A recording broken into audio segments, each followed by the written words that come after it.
The following two stories are amazing accounts of young girls who are able to recall their previous lives in other countries. Justine Shalito. One sunny afternoon, 3-year-old Justine Shalito was playing in the garden in Reading, Berkshire, in southeast England. And Cassie said to her mother, "When I lived in Africa, it was sunny like this every day."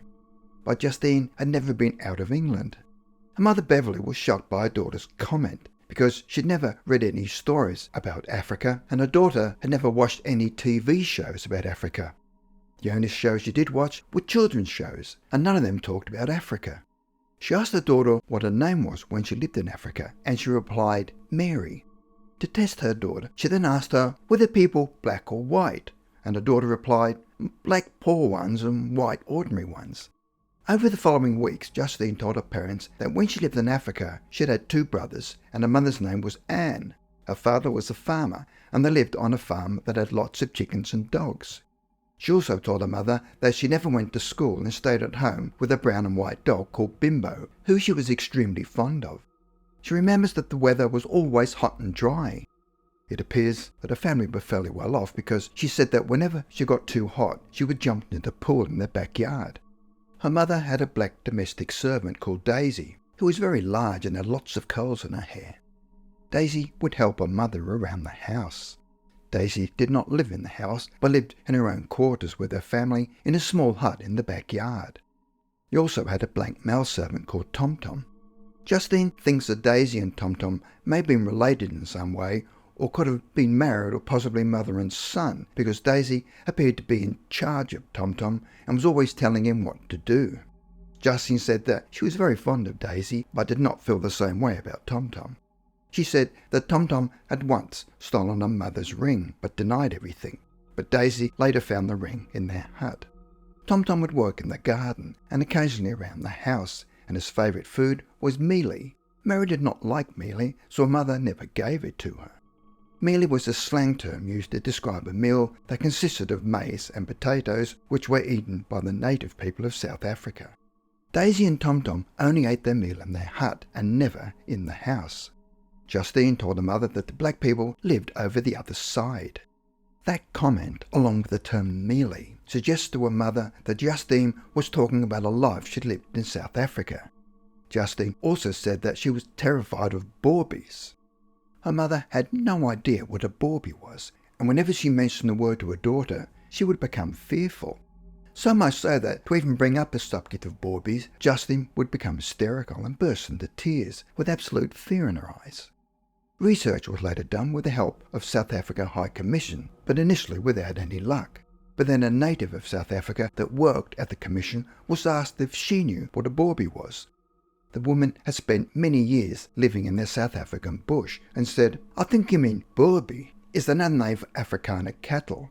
Bawbies are a tough breed of cattle with long horns. They are not docile like the local domestic breed, but tend to wander wild and can be extremely menacing." It is no wonder that the young girl was fearful, and she could have had a bad experience with them. The words bawbee and burbie are very similar, so the young girl was obviously talking about the bawbee cattle.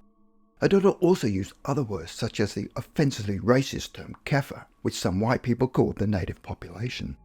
Her mother did not know where her daughter could have learned African words and a way of life that was totally foreign compared to her relatively short life in Berkshire, England. Justine would also describe her garden in Africa with large fruit trees, the swimming pool with steps that led down, and the large white house that she lived in. She also spoke about the snakes in the garden, where one day she was sitting with her mother and a snake suddenly appeared inside the doorway. Her mother then screamed and called out to her father, who was in the garden. He rushed to the house holding a large stone and hit the snake on the head and killed it. However, even after the frightening incident, Justine did not appear to be afraid of snakes, and in describing the story, young Mary did not appear to have even been frightened by the incident.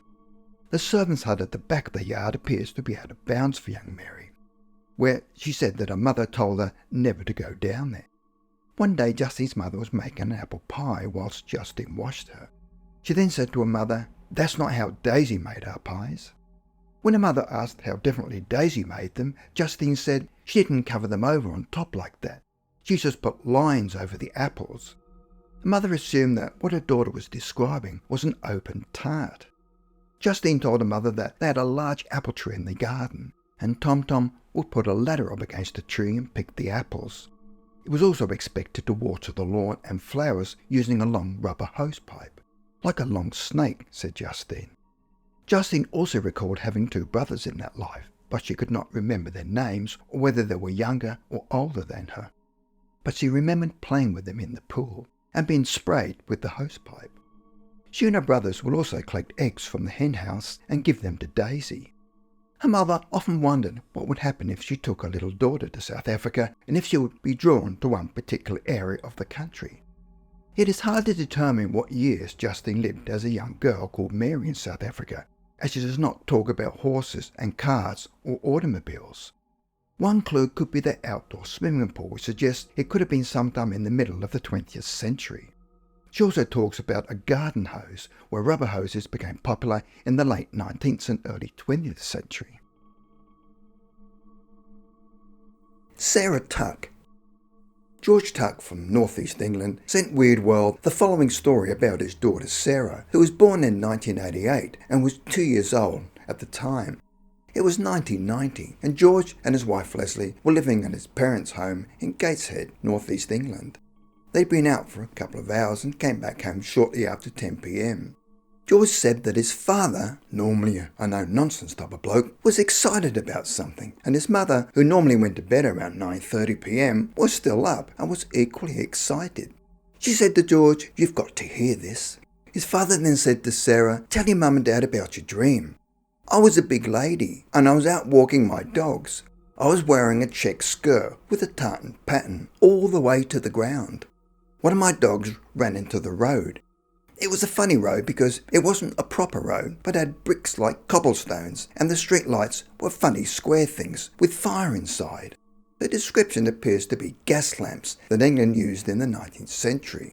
She said, "I ran into the road to get my dog, and I didn't see the horses coming, and they must have knocked me down because all of a sudden I was lying in the road looking up at the people around me. Some were my friends. Next thing, I was standing with my friends, and I could see myself lying in the road. But when I tried to talk to my friends, they couldn't hear me. Then it went black, and I was a baby again." In 1993, when Sarah was about 5 years old, she kept asking for a wheel for Christmas.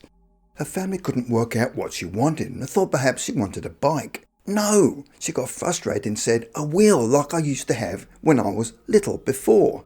Her parents could not work out what she was asking for. The family later visited the Beamish Outdoor Museum near the town of Stanley in County Durham in northeast England. The museum has an early 1900s school, rebuilt brick by brick, that is an exact reproduction of the original County Durham school. In the play yard there were hoops and sticks or gourds. There were iron hoops about 18 inches in diameter with an iron stick having a hooked end. During the 1800s, children played with hoops as a solo competition by seeing who can keep the hoop rolling the longest using just a stick or gourd. Sarah then yelled, "There, that's what I used to have." While other kids were trying to work the hoops out, Sarah grabbed one, set it spinning, and ran around the schoolyard as if she'd had years of practice. Suddenly, she banged the stick on top of the hoop and made it spin laterally before it shot off at right angles. "Look, Dad, I'm coining it," she yelled. Coining was a northeast England term for turning a corner, although it has long fallen out of regular dialect. How could a young child have such vivid memories at such a young age? Was Sarah the reincarnation of a person that appears to have lived in England in the late 19th century?